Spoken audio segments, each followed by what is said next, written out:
আরো দিচ্ছি, আরো গয়না দিচ্ছি, কাছে আসবেন।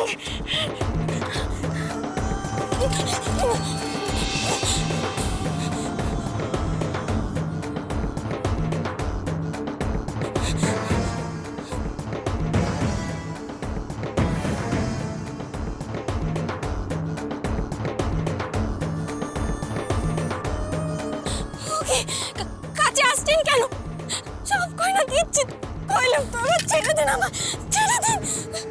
বড়ঠাকুর, বড়ঠাকুর। দাদা, ছোট বৌমা, ধনা, একই ধনা ভালোর দিকে ঘুরতে গেলে গয়না ছাড়বে না, এমন নৃশংস। ধনা ভালোর দিকে যাসলে ফিরে আয়, মহা পাপ হবে। ফিরে আয় ধনা, চল চলে পুরে খারাপ হয়ে যাবে। বেলা স্পর্শ করছো কেন?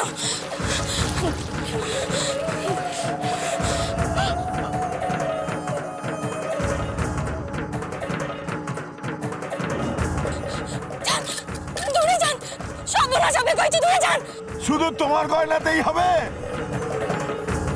এই মোড়াটার গায়ে যে গয়নাগুলো আছে সেগুলো নিতে হবে না? হ্যাঁ, আর এই হাঁড়িতে সব মণিমুক্ত কি তুমি শুধু সবকে নিয়ে যাবে?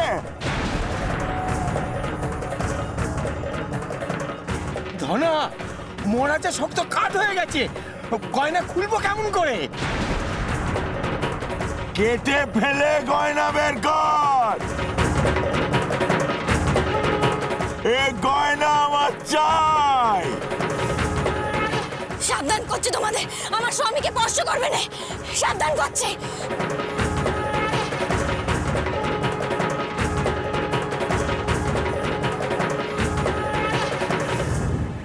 দেখেছো, দেখেছো দিদি, সতীলক্ষ্মী বেহুলা তার আভরণ খুলে ফেলতে বাধ্য হচ্ছে।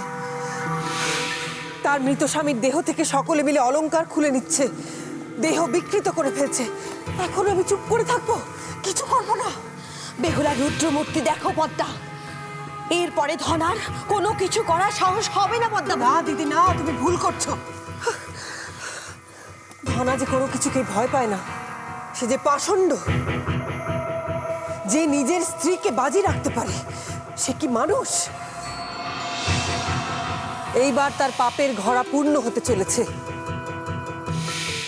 এখন যে বেহুলার কাছে সবচেয়ে দামি তার স্বামীর মৃতদেহখানা, এই দেহেই যে প্রাণ প্রতিষ্ঠা হবে।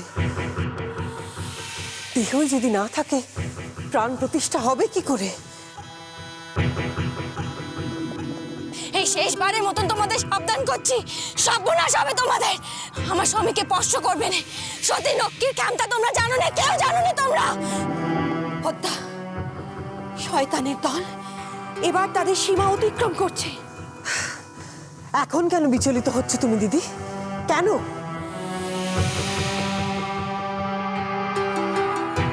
এই মেয়ে, চোখ রাঙাচ্ছ কাকে? ভয় দেখাচ্ছ ধনাকে? সব গয়না নিয়ে নেবো।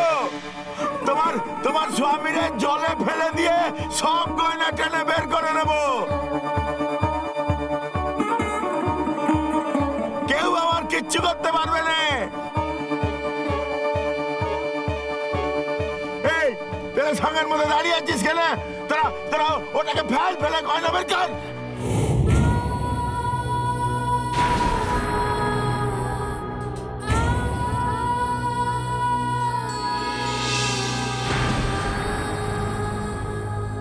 আরে খুলে নে গয়নাগুলো, খোল না। আরে টান, ফেল গেলে ফেল। আজ আমি অগ্নিদেবকে সাক্ষী রেখে পণ করলুম, আপনার উপর কোনো বিপত্তি আসবে না। যত বাধা, যত বিপত্তি আসুক, আমি আপনার সামনে এসে দাঁড়াবো। পারবে না, কেউ আমার স্বামীকে স্পর্শ করতে পারবে না। কেউ কেউ আমার স্বামীকে বর্ষ করবে না। আমার প্রাণ দিয়ে আমি তেনার দেহ রক্ষা করব। কেউ পারবে না, তোমরা কেউ পারবে না। সাবধান করছি তোমাদের, কেউ পারবে না। যাও, ছেড়ে দাও আমার স্বামীর দেহ, ছেড়ে দাও, চলে যাও এখান থেকে, চলে যাও তোমরা, যাও, যাও এখান থেকে, যাও, চলে যাও, যাও, ছেড়ে দাও, ছেড়ে দাও আমার স্বামী, এখান থেকে, চলে যাও, চলে যাও তোমরা।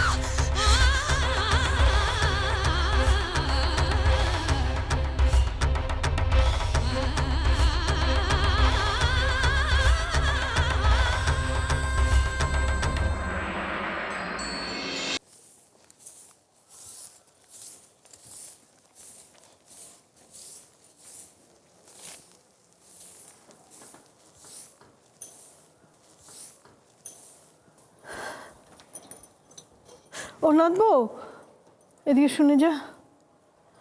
আমাদের ওই পেতলের তোলা বাসন কি কি আছে একবার দেখ দেখিনি, নইলে নাতিরা ফিরলে তাদের আবার কাঁসারি পাড়ায় পাঠাতে হবে। কেন গো ঠাকমা, এখন আবার বাসনপত্র কিসে লাগবে? কি করছিস মেজ? তেনারা ঠাকুরজিকে আনতে গেছেন নে? তার জন্যই আবার কিসের বাসনপত্র লাগবে গো দিদি? ঘরে যে ঢের বাসন রয়েছে।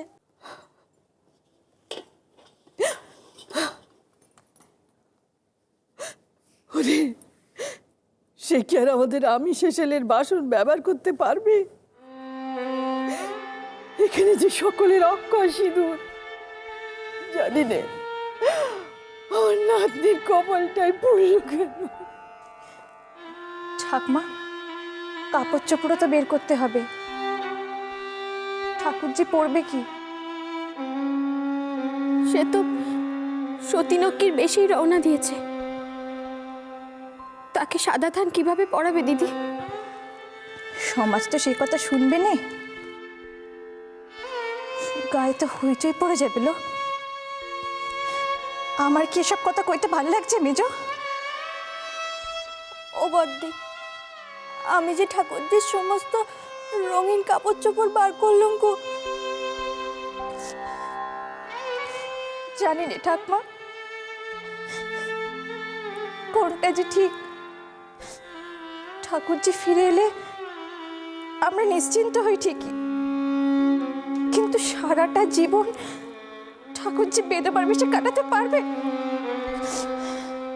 ভিটের সকলে তার সামনে মাছ ভাত খাবে, আর আর সে মাছ ছোবে না পর্যন্ত। আরে কোষ নে, আর এসব কথা কোষ নে, আমি যে সইতে পারছি না। তবু তো জোর করে বলতে পারছি না, যাক সে ভেসে যাক।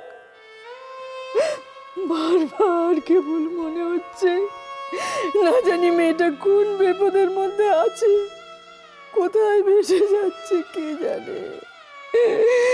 আমি যে কি ধর্ম সংকটে পড়েছি ঠাকুর।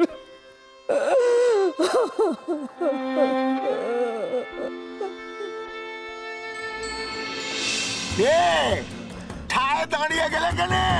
হ্যাঁ? আরে একখান কাটারি দিয়ে কজনের গলা কাটবে?